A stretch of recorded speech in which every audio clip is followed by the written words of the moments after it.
You wanted the best. You've got the best podcast. The hottest podcast in the world. The Chris Voss Show, the preeminent podcast with guests so smart you may experience serious brain bleed. The CEOs, authors, thought leaders, visionaries, and motivators. Get ready. Strap yourself in. Keep your hands, arms, and legs inside the vehicle at all times, because you're about to go on a monster education roller coaster with your brain. Now, here's your host, Chris Voss. Hey folks, Voss here from the ChrisVossShow.com.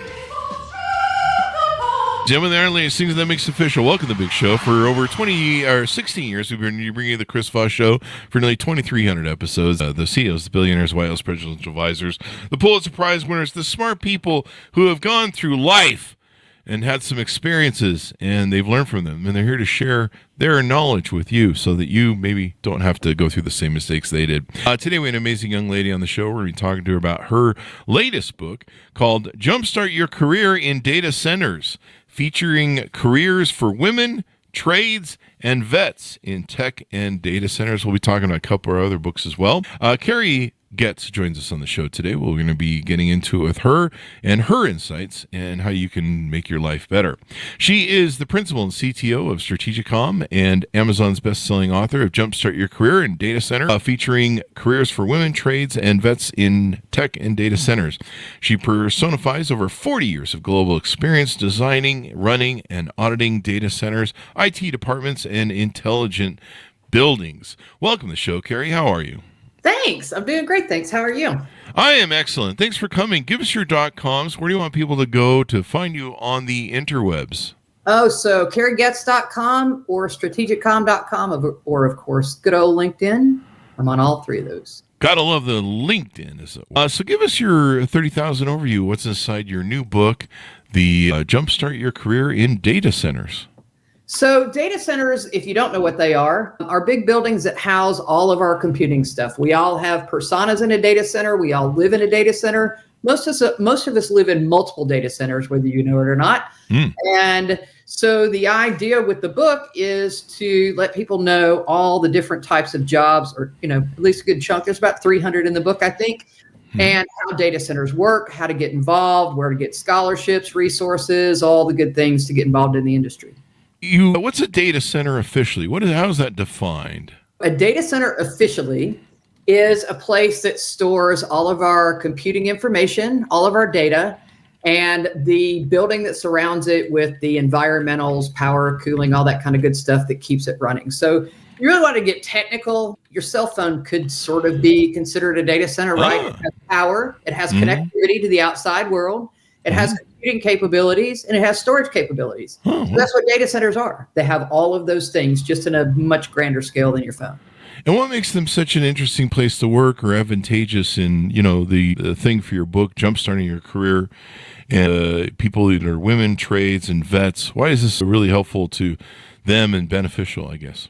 I think historically, this has been sort of a male-dominated industry. A lot of the tech industries kind of are, and we really don't highlight the jobs for women and girls, even though there's plenty of those. I mean, we have everything from construction to the cloud and all things in between. So there's jobs for everybody, with and without a degree. You can get involved without a degree. You can have those companies pay for your degree if you choose to go on and get a degree. But if you look at the Amazon, Facebook, Google, Microsofts of the world, they've dropped that degree requirement for a lot of their jobs because we have a lot of jobs that don't necessarily require one. And, the nice thing for featuring a lot of the careers for women is there's a lot of women out there that are a year shy of a degree or 6 months shy of a semester because they dropped out to be caregivers or do something else. But they're still absolutely very viable people in the workforce. Yeah. And honestly, technology changes so fast. You're going to be continuously learning anyway. Yeah. I mean, you have to go through training too. Sure. So there's a lot of on-the-job training. We're working on some national apprenticeship programs right now to help people get involved from an apprenticeship level. That'll be through the Department of Education. So the cool thing is, if you're young and for whatever reason, college is not in your purview, Either financially, you're just not ready for it. You got a family to raise, whatever that is. There's jobs out there for you, and then you can move on and do that later if you want. But this gives you the resources to find those jobs. I'm glad they're dumping it, because I've had people come out of college that went to college that I can't, like, for instance, with sales. A lot of times when we try and hire for sales out of college, they can't sell their way out of a paper bag, because sales is something you kind of have to learn in real life, as far as my opinion is concerned, and other things too. I mean, a lot of stuff can really be taught. You don't need to learn history. I mean, history is important. You do need to learn that just to survive in life and understand how the world works and human nature. But, you don't really need it to do your job per se, unless you're, a historian, I suppose. You might need it for that. We need those too. Yeah, you need those too. But I mean, there's a lot of this work that's rudimentary and can be easily taught, and you really don't need to learn some of it. Yeah, without a doubt. And you grow as you learn. And plus, if you think about it, my degrees are so old; they're powdered at this point. But technology changes, so you're going to learn all kinds of new stuff. And honestly, that's part of the thing that I really enjoy about this industry as a whole, is that it's always changing. There's always something new to learn. But whatever path you choose one that's gonna make you happy. And that was a big part of writing the book. Was I wanted to make sure that it could be digested in a weekend, so people could go out there, read, figure out what all the different careers are and how they work. And then that does a few things. One, it introduces them. Two, if you're going to go on an interview for a job, you now at least have something you can talk in an educated manner about, right? And to help highlight those. So I think, it helps on a lot of fronts, but I would encourage people, if you think that you have to be technical to be in this industry, you don't. If you think you have to write code, you don't. So, there's so many ways to get involved that have nothing to do with college. And people can learn a lot of stuff. The one thing I learned a long time ago, there's no corner on who has the best ideas. Everyone can contribute and everyone can be part of this.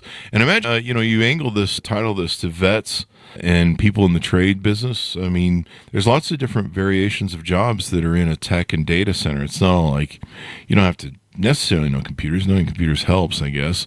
But there's all sorts of different work levels in tech and data centers that need to be done. Somebody's got to be the janitor sometimes too. Not just that, they got to be built. We have all the construction trades, so it has to be built. When you're doing moving heavy equipment, we need diesel mechanics to help fix that heavy equipment. But it's definitely broad ranging, and so I really encourage. One thing we kind of do wrong, I think, in this country is when we introduce students to tech, it's through coding, right? All the little kids get a little coding program. Coding is a very specific skill. You're either good at it or you're not. And nobody wants bad coders coding anything, because their code will be awful.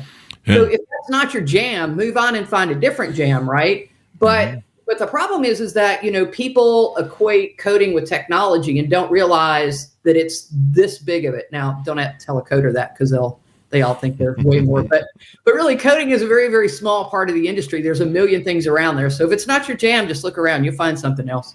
If it's not your jam, look around and find something else. I probably just told how old I am with that phrase too, but hey, You and me.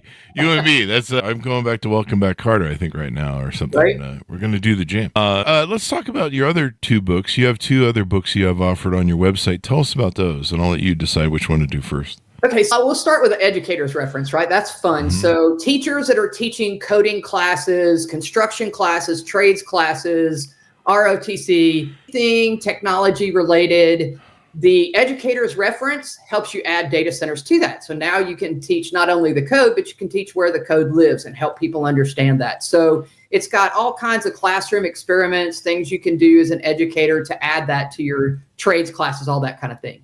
And then Polly Packet's Precious Payload is a kid's book that talks about a little girl sending a picture to her grandma to make her feel better, and how it travels the internet and gets to a data center for her grandma to pick up later. So kids can be introduced, because we know most kids figure out what they want to be when they grow up by the time they're 7 or 8. Do they so really? If they've never been exposed, they're going to have to fall into the industry as opposed to decide to go into the industry. There you go. So you're trying to get more people involved in STEM, it sounds like. Is that It is, absolutely, yeah. Okay. So right now, just in the mission critical industry, we have 300,000 open jobs that have to be filled this year. And that's not counting all the new load from AI. So it's a lot. It's a lot. So you hope that inspires young people to get involved with tech and different things like that, I guess. Absolutely. And you know, the big thing is really just to introduce the depth and breadth, right? So if I say I'm a young person, and I'm trying to figure out what I want to do, and I want to travel the world. I've got 4 million miles on one airline doing data centers all over the planet. What a great way to do that, right?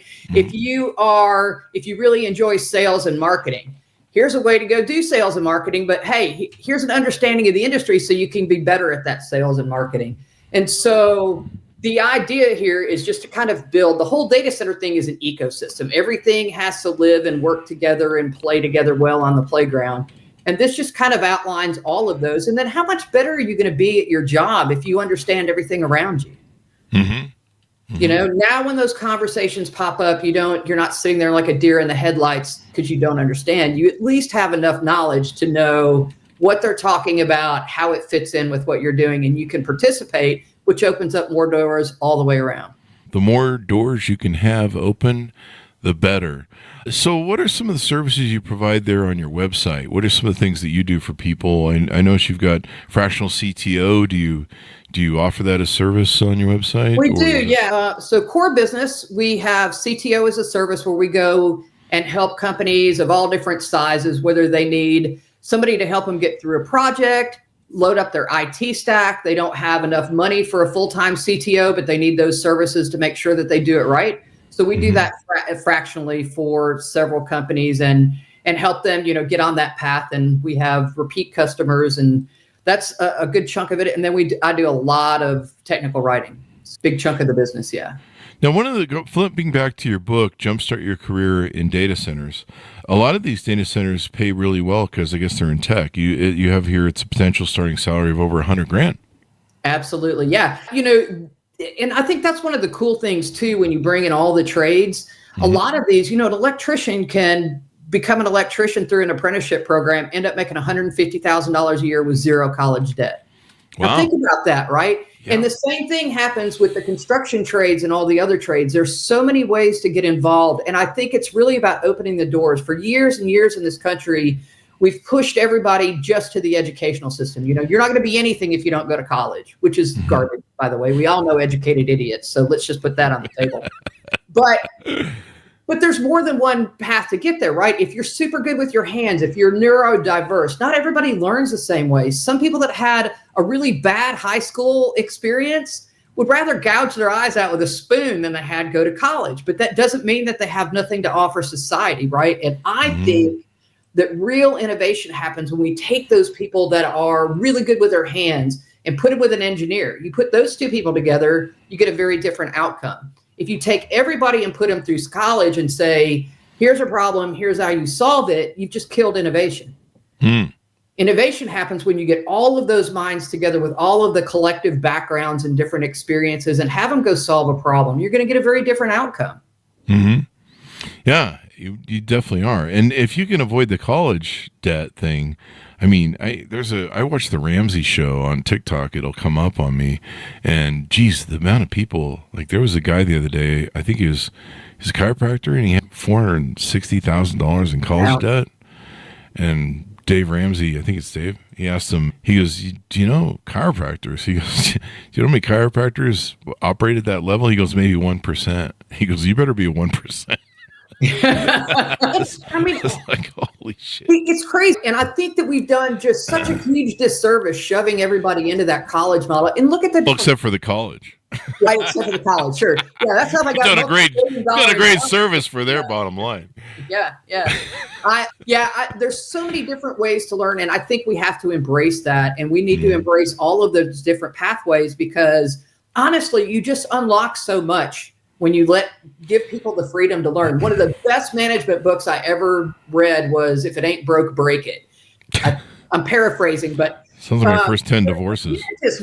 This company rewarded people for busting stuff. But whatever you can find in our systems, our processes, or whatever, if you break it and have a solution to that, then we reward you. And they became a better company, right? It wasn't Yeah. Oh, don't tell anybody we did that wrong.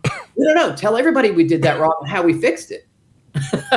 Yeah, a good example is, when you innovate and you eat your own lunch. Excuse me. There's a famous example of, I believe it was Kodak, who'd come up with digital photography.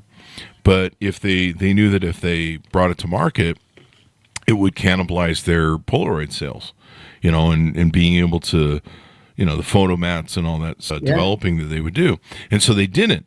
And so eventually someone else did, and they went bankrupt eventually.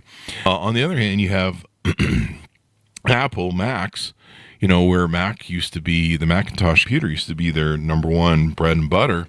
And then they developed internally the iPad. And then if we put out this iPad, it's probably going to cannibalize our Mac sales, which it did, or somebody else can beat us to market. So if there's anybody who's going to cannibalize ourselves, I guess it's going to be us. It'd be us, right?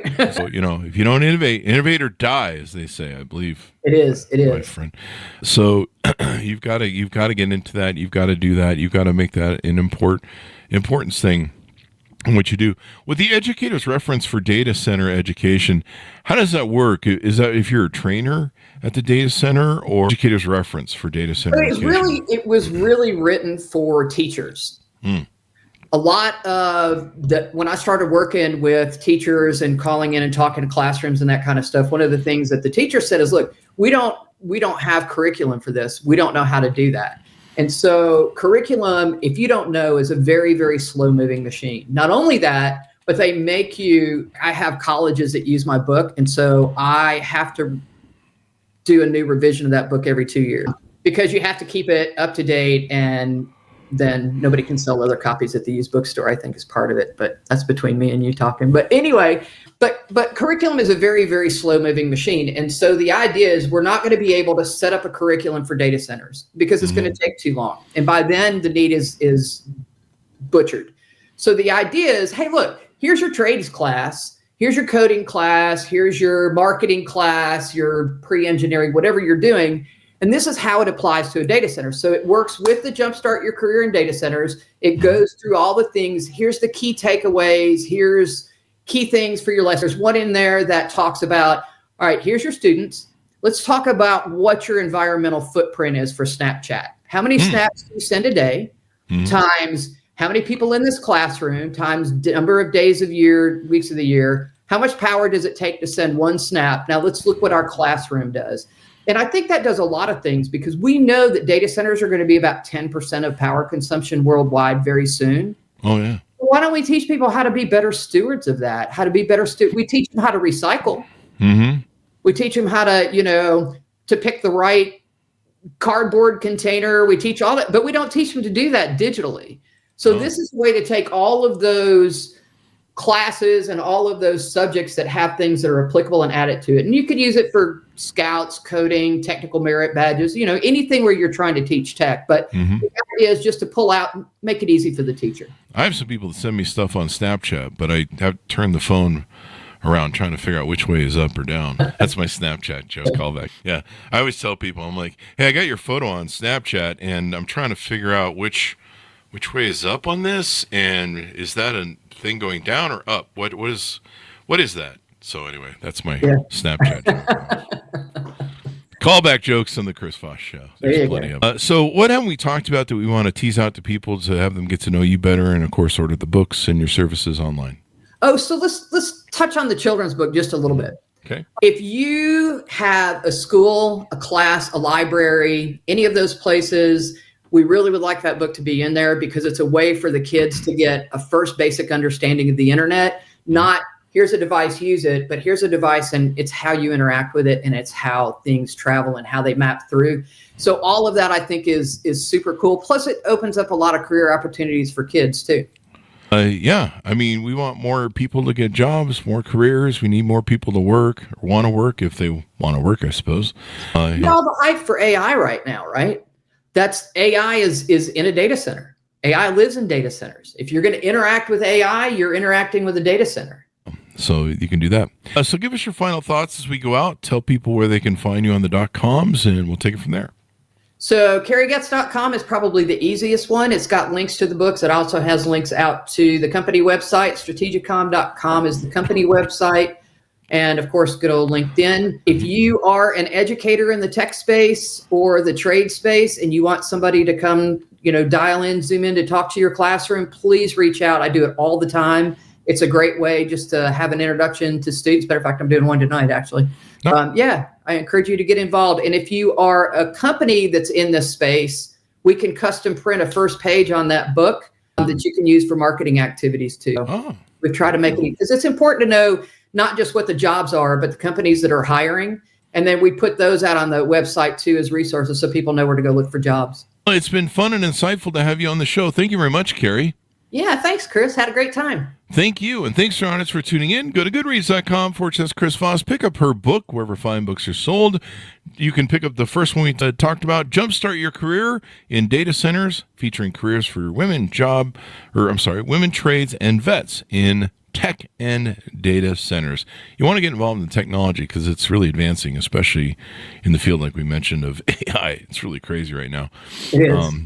The new DeepSeek thing that just came out that just blew up $600 million and $1 billion. And for a minute. Yeah, it's kind of overrated. There's room for everybody. There's room for everybody. I'm sure that some fat cat trillionaire who sits on the market all day long, he might have to skip McDonald's this week or something. I don't know. He'll live. Anyway, right now somebody in the audience is going, me? Anyway, thanks for tuning in. Go to goodreads.com/Chris Voss, LinkedIn.com/Chris Voss. Chris Voss, one of the TikTok and y'all's crazy place on the internet. Be good to each other. Stay safe, or else don't make me come back there, kids. See you next time. Thanks, Chris.